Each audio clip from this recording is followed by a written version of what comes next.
ายดีน้องชื่อนางเมลินาศรีประเสริฐเป็นนักศึกษาพยาบาลปี1มื้อนี้จะมาสาธิตการส่งสารน้ำหรือ IV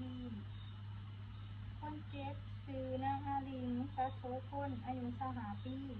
มาจากบ้านหองขะย้อมนครปากเสกแขวงจำปาสัก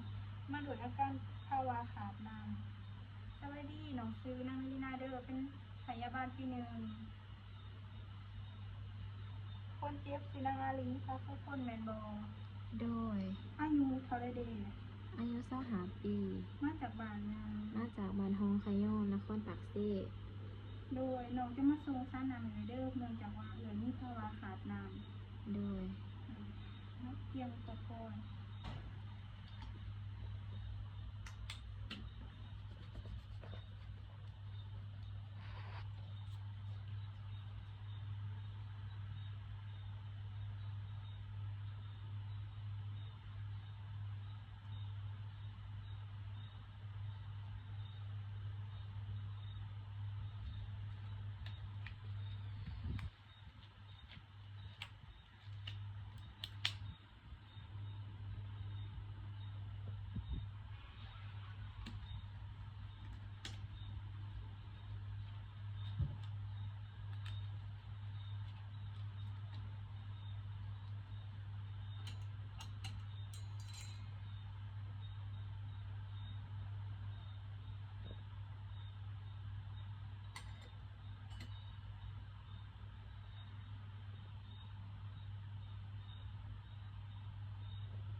น้องจะมาส่งสารน้ำให้เด้อ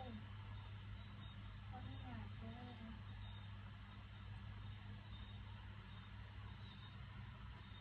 ขอให้เหลือตั้งมือเขาให้เด้อ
บ่ต้องเตี้ยงแล้วแค่มันจะตี